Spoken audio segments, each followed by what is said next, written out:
Hello viewers, इस video में हम ट्रिग्नोमेट्रिक एंगल्स जो होते हैं sine theta, cos theta, sine 30, cos 30, sec 10 जो भी वैल्यूज़ होती हैं उनको हम निकालना सीखेंगे। वैल्यू चाहे जितनी छोटी हो या चाहे जितनी बड़ी हो, अगर हम इस वीडियो को शुरू से एंड तक देख लेते हैं तो आपको कोई भी एंगल निकालने में कभी कोई परेशानी नहीं आएगी। पर कुछ बेसिक वैल्यूज़ हैं जो आपको याद रखनी पड़ेंगी। जो बेसिक वैल्यूज़ होती हैं वो एक्चुअली 0 डिग्री की होती हैं, 30 डिग्री या यहाँ पर π/6 रेडियन में लिखा हुआ है, तो या π/6 हो या 30 डिग्री हो, एक ही मतलब है। 45 डिग्री या π/4 रेडियन हो, 60 डिग्री या π/3 रेडियन हो, 90 डिग्री या π/2 रेडियन हो, इनकी वैल्यू बस हमें याद रखनी है। इसके बाद हम सारी वैल्यूज़ को कैलकुलेट कर लेते हैं। तो साइन 0 की वैल्यू 0 होती है, साइन 30 1/2 होता है, साइन 45 1/√2 होता है, साइन 60 √3/2 होता है और साइन 90 1 होता है। बस आपको ये एक लाइन याद रखनी है, 0, 1/2, 1/√2, √3/2 और 1। अगर अपन ये लाइन याद रख लेते हैं तो हम कॉस थीटा की वैल्यू आसानी से निकाल सकते हैं। क्या करते हैं, इस टेबल को उल्टा कर देते हैं, ये 1 पहले आएगा, फिर ये आएगा, फिर ये लास्ट में 0, तो ये हो गया 1। कॉस 30 यानी कॉस 0 1 होता है, कॉस 30 आ जाता है √3/2, ये 1/√2 ही रहेगा क्योंकि ये बीच में आ गया, ये 1/2 होगा और ये 0 हो जाएगा। ये हमने साइन और कॉस की वैल्यू निकाली। अपन जानते हैं टेन थीटा क्या होता है, साइन बटे कॉस। टेन थीटा होता है sine theta upon cos theta. तो हम जब इन दोनों वैल्यू को डिवाइड कर देंगे, 0 को डिवाइड कर देंगे 1 से, तो आंसर आएगा 0 और ये हमारी 10 की वैल्यूज़ आनी शुरू हो जाएंगी। इन दोनों को डिवाइड करेंगे, 2 से 2 कैंसिल हो जाएगा, 1/√3 बचेगा। ये दोनों सेम नंबर है, कट जाएंगे तो 1 हो जाएंगे। ये दोनों नंबर 2 हैं तो ये कैंसिल हो गए, √3 हो गया। और ये 1 को जब 0 से डिवाइड किया जाता है तो इन्फिनिटी होता है, और इन्फिनिटी का मतलब होता है नॉट डिफाइंड। इन्फिनिटी का मतलब होता है नॉट डिफाइंड, मतलब 10, 90 डिफाइन नहीं होता, इसकी वैल्यू इन्फिनिटी बोलते हैं या नॉट डिफाइंड भी कहते हैं। कॉट के लिए आप 10 को पलट दें या इस टेबल को रिवर्स ऑर्डर में लिख दें, तो कॉट 0 इन्फिनिटी होता है, फिर नंबर √3 का है तो √3, फिर 1, अपन उल्टा ऑर्डर में लिख रहे हैं, कॉट 60 हो जाता है 1/√3 और ये हो जाएगा 0। अब सेक थीटा क्या होता है, सेक थीटा होता है 1/cos थीटा। तो अगर आप कॉस की वैल्यूज़ को पलट देंगे, जैसे 1 को पलटेंगे तो 1/1 1 ही रहेगा, √3/2 को रिवर्स कर दें तो ये आ जाएगा 2/√3, √2/1 को रिवर्स कर देंगे तो √2 बचेगा, 2/1 को रिवर्स कर देंगे, 1/2 को रिवर्स कर देंगे तो 2/1 हो जाएगा, और इसे रिवर्स करेंगे तो 1/0, ये इन्फिनिटी हो जाएगा। और कॉसेक के लिए क्या करेंगे, इस वैल्यू को फिर अपन रिवर्स ऑर्डर में लिखना शुरू कर देंगे, यानी पहले इन्फिनिटी, फिर 2, फिर √2, फिर 2/√3 और लास्ट में आ जाएगा 1। तो अगर आप एक टेबल याद रख लेते हैं, कॉस के लिए साइन को रिवर्स कर दें, जब 10 को निकालना है तो इन दोनों को डिवाइड कर दें, 10 की वैल्यू आ जाएगी। कॉट के लिए इस टेबल को रिवर्स लिख दीजिए, कॉट 1 जाएगा। सेक के लिए कॉस को पलट दीजिए न्यूमरेटर को डिनोमिनेटर में, डिनोमिनेटर को न्यूमरेटर में पहुंचा दीजिए, तो सेक की टेबल बन जाएगी। और सेक की टेबल को रिवर्स ऑर्डर में अगर आप रखेंगे तो आपको कॉसेक की टेबल बन जाएगी।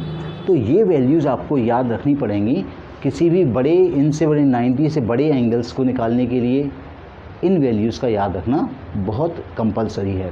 तो आप लोग कोशिश करें कि ये वैल्यू आपको बहुत अच्छे से याद हो जाए, ताकि अपन फटाक से उस चीज़ का, तुरंत ही उस चीज़ का आंसर दे सकें।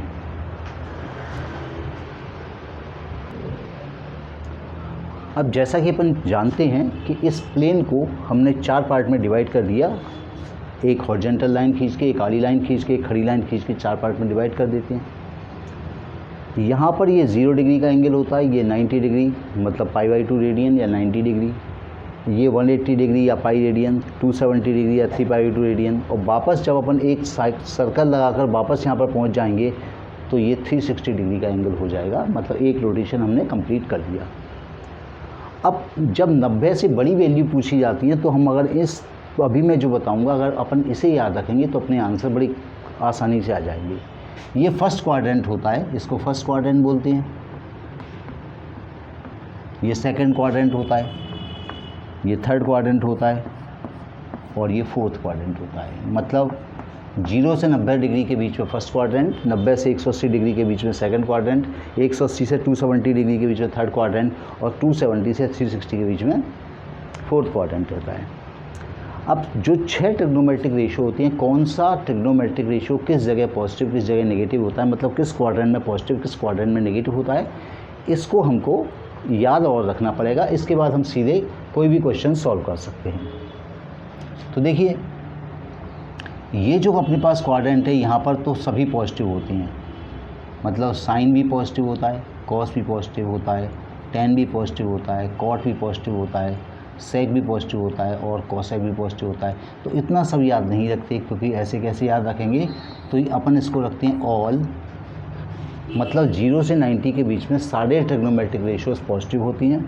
90 से 180 के बीच में कॉस नेगेटिव होता है, साइन नेगेटिव होता है, साइन थीटा नेगेटिव है, साइन थीटा पॉजिटिव होगा तो कॉस थीटा यहाँ सभी पॉजिटिव, यहाँ साइन थीटा पॉजिटिव होता है और कोसेक थीटा पॉजिटिव होता है, यहाँ कोसेक थीटा पॉजिटिव होगा। इस क्वाड्रेंट के अंदर अपन आएंगे तो टेन थीटा पॉजिटिव होगा। जब टेन थीटा पॉजिटिव होगा तो ये नेचुरल है कि कॉट थीटा भी पॉजिटिव होगा, क्योंकि टेन थीटा और कॉट थीटा एक दूसरे के रेसिप्रोकल हुआ करते हैं। इस क्वाड्रेंट में हमारा कॉस थीटा पॉजिटिव होगा और कॉस थीटा पॉजिटिव होगा तो सेक थीटा भी पॉजिटिव होगा। तो यहाँ ऑल पॉजिटिव, यहाँ साइन पॉजिटिव, यहाँ टेन पॉजिटिव, यहाँ कॉस पॉजिटिव। तो इसको अपन याद रखने के लिए ऐसे रख सकते हैं, add sugar to coffee, add sugar to coffee, add sugar to coffee.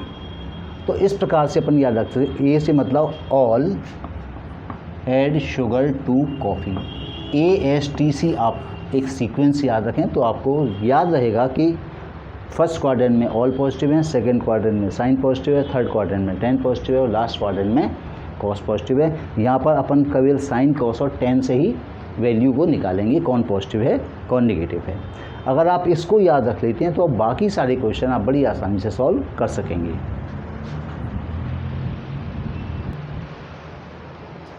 अब यहाँ पर अपने को इस क्वेश्चन में 90 डिग्री से कुछ बड़ी वैल्यूज़ दी गई हैं, क्योंकि 90 डिग्री की वैल्यूज़ तो हम जनरली याद रख लिया करते हैं, लेकिन उनसे बड़ी वैल्यू को हम अपनी मेथड से निकालेंगे। ये है साइन 120, ये है टेन 150 और ये है कोसेक 135। आपको जो भी वैल्यू निकालनी है सबसे पहले आप क्वाड्रेंट चेक करें कि 120 डिग्री कौन से क्वाड्रेंट में जाएगा। तो 120 डिग्री 90 से बड़ा और 180 से छोटा है तो ये सेकंड क्वाड्रेंट में जाएगा। इस काय की वैल्यू है, ये सेकंड क्वाड्रेंट की वैल्यू है। और सेकंड क्वाड्रेंट में क्या होता है, साइन थीटा पॉजिटिव होता है तो इसका आंसर तो पॉजिटिव ही रहेगा, इसका आंसर अपने को पॉजिटिव रखना है। अब पॉजिटिव में कितना रखेंगे तो ध्यान रखें, जब भी आप किसी बड़े 90 से बड़े एंगल को ब्रेक करते हैं तो आपको 180 प्लस माइनस में या 360 प्लस माइनस में ही ब्रेक करना है। कभी 90 और 270 में उसे ब्रेक नहीं करेंगे। हमेशा बड़ी एंगल को अपन 180 प्लस माइनस जो भी हो रहा होगा या 360 प्लस माइनस में ब्रेक करेंगे तो हमारे लिए आसान होता है। तो अगर 120 डिग्री को देखें तो 120 डिग्री क्या होता है, 180 माइनस 60, क्योंकि ये 180 के क्लोज है तो 180 में से 60 सब्ट्रैक्ट करेंगे। आपने सेकेंड क्वाड्रेंट पॉजिटिव होता है तो यहाँ तो पॉजिटिव साइन आएगा। और ये कितना हो रहा है अपने पास, 120 को क्या लिख रहे हैं, 180 माइनस 60, यानी हमको साइन 60 की वैल्यू रख देनी है। साइन 60 कितना होता है, √3/2, तो साइन 120 आ जाएगा √3/2। ऐसे ये क्वेश्चन है, इसको अपन 150 को चेक करें कौन से क्वाड्रेंट में जा रहा है, तो ये भी सेकंड क्वाड्रेंट में जा रहा है। अब सेकंड क्वाड्रेंट में क्या होता है, टेन थीटा कैसा होता है, यहाँ अपन देख लेते हैं। ये मैंने क्वाड्रेंट बना दिया, यहाँ ऑल पॉजिटिव, यहाँ साइन पॉजिटिव, यहाँ टेन पॉजिटिव, यहाँ कॉस पॉजिटिव। तो इस क्वाड्रेंट में, सेकंड क्वाड्रेंट में टेन थीटा तो नेगेटिव होगा क्योंकि साइन और कोसेक पॉजिटिव है, तो यहाँ पर आप माइनस साइन लगा दें। अब 150 को अपन क्या स्प्लिट करेंगे, 180 में कुछ घटाना पड़ेगा, तो 180 में से जब अपन 30 घटाएंगे तो हमको 150 मिल जाएंगे। तो बस अपन यहाँ पर ये माइनस साइन लगाने के बाद tan 30 डिग्री की वैल्यू रख देंगे। tan 30 कितना होता है, 1/√3। ये हमारे पास tan 150 आ गया -1/√3। इसको देखते हैं ये कौन सा क्वाड्रेंट है, तो ये भी सेकंड क्वाड्रेंट है। अब इस क्वाड्रेंट में sin थीटा पॉजिटिव है, sin थीटा पॉजिटिव है तो cosec थीटा भी पॉजिटिव होगा। अब देखते हैं कि 135 को क्या 135 को क्या स्प्लिट करेंगे, तो 135 को हम 180 - 45 लिख सकते हैं। तो बस अपने को ये वैल्यू तो पॉजिटिव आएगी, इसका आंसर तो पॉजिटिव होगा। अपने को केवल ये जो 45 है इसकी वैल्यू रखनी है। cosec 45 क्या होता है, √2। तो हमने केवल साइन का यूज़ किया कि किस क्वाड्रेंट में एंगल पड़ रहा है, उस क्वाड्रेंट के अकॉर्डिंग जो ट्रिग्नोमेट्रिक रेशो का जो साइन होगा उस साइन को सब्सटीट्यूट करेंगे।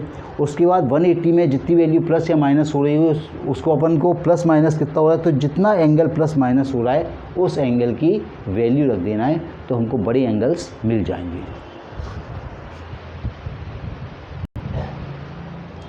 अब यहाँ देखिए tan 225, 330 और 315।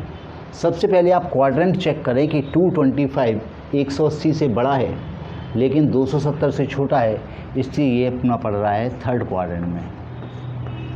इसकी वैल्यू थर्ड क्वाड्रेंट में है और थर्ड क्वाड्रेंट में tan थीटा कैसा होता है, पॉजिटिव होता है, इसलिए यही पॉजिटिव ही रहेगा। अब 225 को स्प्लिट करेंगे। मैंने बताया आपको कि आपको 180 प्लस माइनस या 360 प्लस माइनस ही करना है, तो हमने इसको स्प्लिट किया 180 + 25 + 45 कि ये वैल्यू 180 की क्लोज है, 360 से तो बहुत दूर है। ध्यान रखें ये जो आप प्लस या माइनस करेंगे वो आपको 0 से 90 डिग्री के बीच की ही वैल्यू रखनी है, अदरवाइज़ आपका कैलकुलेशन गलत हो सकता है। तो ये हमने 0 से 90 के बीच की वैल्यू यूज़ की। 180 और 45 को जोड़ेंगे 225 हो जाएगा। हम tan 225 की वैल्यू रख देंगे। tan 225 1 होगा क्योंकि tan 45 1 होता है। ये भी कौन सा क्वाड्रेंट है, 330। ये वैल्यू हमारी 270 से ज़्यादा लेकिन 360 से कम है, तो ये हमारा फोर्थ क्वाड्रेंट लग रहा है। ये हमारा फोर्थ क्वाड्रेंट लग रहा है। तो अब फोर्थ क्वाड्रेंट में देखते हैं, ये फोर्थ क्वाड्रेंट है, यहाँ पर कौन पॉजिटिव है, cos पॉजिटिव है। इसका मतलब है कि cosec तो नेगेटिव होगा, तो पहले आप क्वाड्रेंट का साइन लगा दें नेगेटिव। अब 330 को स्प्लिट करें। 330 360 के क्लोज है, तो 360 में से अपने को 30 माइनस करने पर 330 मिल जाएगा। तो अपने को 30 की वैल्यू रख देनी है, यानी cosec 30 की वैल्यू रख देनी है। cosec 30 कितना होता है, sin 30 1/2 होता है, तो cosec 32 हो जाएगा। इसकी वैल्यू आ गई -2। 315 कौन सा क्वाड्रेंट है, ये भी फोर्थ क्वाड्रेंट है। तो फोर्थ क्वाड्रेंट में क्या होता है, cos थीटा पॉजिटिव होता है, इसका मतलब है कि बाकी cot थीटा नेगेटिव होगा। अब 315 को स्प्लिट क्या करेंगे, ये वैल्यू 360 के क्लोज है, तो 360 - 45 करेंगे। तो 360 - 45 यानी अपने को केवल cot 45 की वैल्यू रख देनी। cot 45 क्या होता है, तो हमने निकाल दिया cot 315 होता है -1, cosec 330 -2 और tan 225 1 होता है। केवल क्वाड्रेंट को ध्यान रखना है किस क्वाड्रेंट में किसका साइन किस प्रकार का है।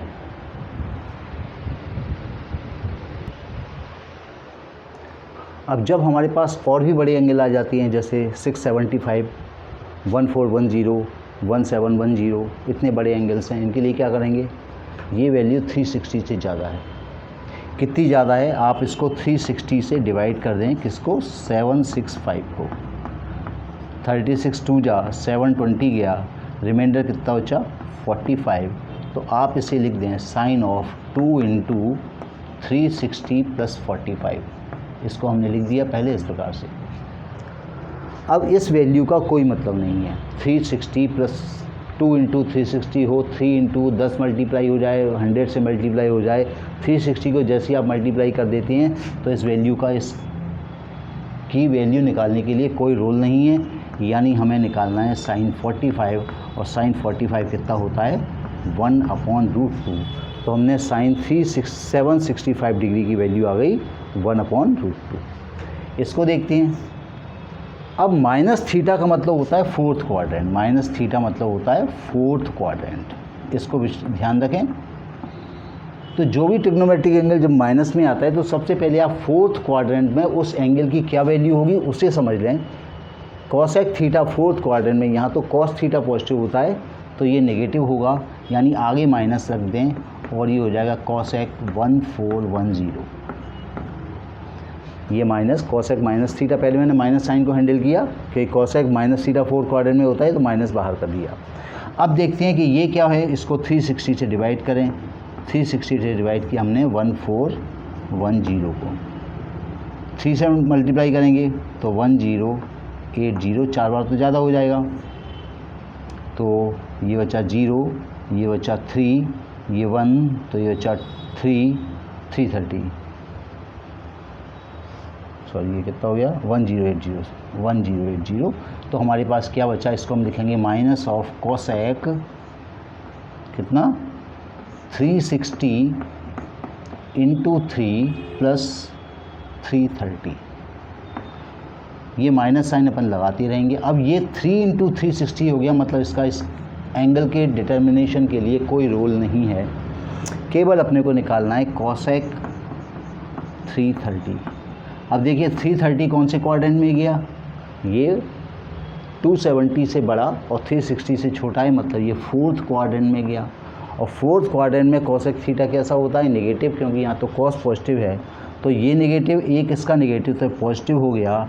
और 330 को क्या लिखेंगे, 330 अपने पास हो जाएगा, 330 को लिख सकते हैं 360 माइनस 30, यानी मुझे केवल कॉसेक 30 की वैल्यू निकालनी है और कॉसेक 30 क्या हो जाएगा 2।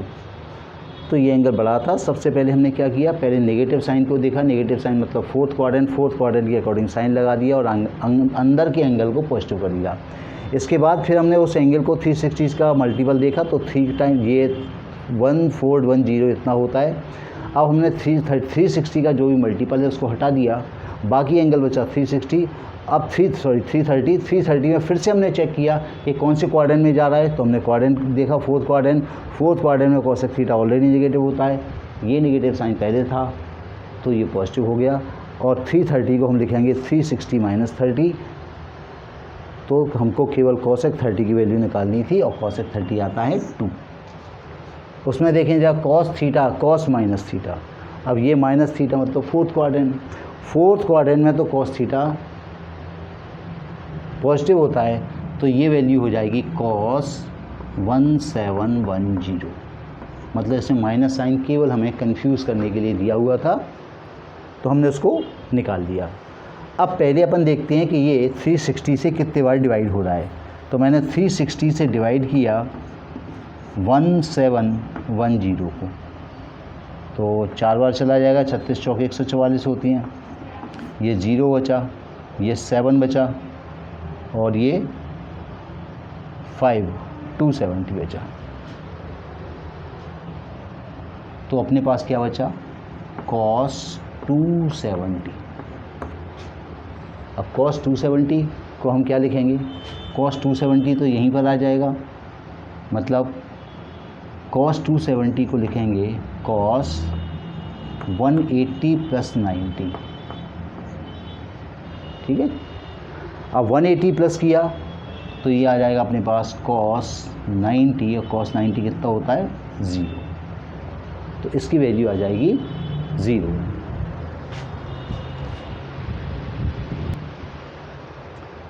और जब एंगल्स अपने को रेडियन में दिए हुए हों तो हम क्या करेंगे, सबसे पहले 31/3 को देखते हैं क्या लिख सकते हैं। 31/3 को अगर अपन डिवाइड करें तो 3 1 जा 3, 0 बचा, 1 का 0 ये हो गया, यानी इसे अपन क्या लिख सकते हैं, साइन 10 + 1/3 पाई। 31/3 को ऐसे लिख दिया। अब ये जो 10 पाई है इसको अपन अगर स्प्लिट करें तो क्या होगा, साइन 10 पाई प्लस पाई/3। चूँकि ये इवन मल्टीपल है पाई का, इसलिए आप इसे हटा दें। याद रखें इवन मल्टीपल ही हटाएंगे पाई का, यदि रेडियन में है तो। ऑड मल्टीपल है तो उसे नहीं हटाएंगे। ये इवन मल्टीपल है पाई का तो इसको अपन हटा देंगे और अपने पास रह जाएगा साइन पाई/3। साइन पाई अपॉन 3 यानी साइन 60 कितना होता है √3/2। इसे देखें, सबसे पहले माइनस साइन फोर्थ क्वाड्रेंट में कॉस थीटा पॉजिटिव होता है पर साइन थीटा तो नेगेटिव होगा, तो माइनस कर दिया साइन 11 पाई/3। आप ऐसा भी कर सकते हैं, पाई के 180 रख दें, उसके बाद उसको सॉल्व करके जो डिग्री में कन्वर्ट होता है उसके अकॉर्डिंग मैंने पहले बताया था वो वैसा आप कर सकते हैं। पर इसको डायरेक्ट भी करेंगे तो अपन ने 3 से डिवाइड किया किसको 11 को, 3 3 जा 9, कितना बचा 2 बचा, तो ये हो जाएगा माइनस साइन कितना 3 बार डिवाइड किया 3 + 2/3 और यहाँ लिखें पाई। अब देखिए ये क्या हो रहा है साइन 3, ये 3 है, 3 पाई आ रहा है, ऑड मल्टीपल आ रहा है, तो इससे आप ऐसे लिख दें 2 + 1 + 2/3 पाई। इस 2 को हटा दें क्योंकि ये इवन मल्टीपल है, तो कितना बचा माइनस का बचा साइन 3 × 3 + 2 5 पाई/3। पाई से हैंडल करने में दिक्कत होती है तो आप इसको 180 कर दें, 180/3 6 बार कट गया, माइनस का हो गया साइन 300। अब साइन 300 कौन से क्वाड्रेंट में है, 300 तो फोर्थ क्वाड्रेंट में होता है और फोर्थ क्वाड्रेंट में साइन थीटा नेगेटिव होता है, तो ये नेगेटिव बाहर का नेगेटिव इसका पॉजिटिव आंसर देगा। और 330 को क्या लिखते हैं, 330 को लिखेंगे 360 - 30, तो अब आपको केवल साइन 30 की वैल्यू रख देना है, यानी ये हो जाएगा साइन 30 के इक्वल, और साइन 30 होता है 1/2। नेक्स्ट क्वेश्चन अपने पास है 19 पाई/3, तो 10 19 पाई/6 को क्या लिख सकते हैं 3 + 1/6 × पाई, देख लीजिए 6 3 या 18 119 हो गया। पर यहाँ से 3 को नहीं हटा पाएंगे, हम इसे लिखेंगे 10 2 + 1 + 1/6 पाई। इस 2 का कोई रोल नहीं है, इवन परम नंबर है, इसको हटा देंगे, इसको सॉल्व कर लेंगे तो ये आ जाएगा 10 7 पाई/6। 10 7 पाई की वैल्यू लिख दीजिए 180/6, 6 3 आ जाएगा 10 210। अब 210 कौन सा क्वाड्रेंट है, 210 हमारा होता है थर्ड क्वाड्रेंट, और थर्ड क्वाड्रेंट में tan थीटा पॉजिटिव होता है। अब 210 को हम लिखेंगे 180 + 30, यानी हमें केवल tan 30 की वैल्यू रखनी है और tan 30 आ जाएगा 1/√3। तो देखिए जब बड़े एंगल्स अपने पास होते हैं तो हम किस प्रकार से उसे निकालते हैं, इसके भी हमने सारे तरीके सीख लिए। नेक्स्ट वीडियो में किसी नए टॉपिक के साथ मिलते हैं। Thanks for watching.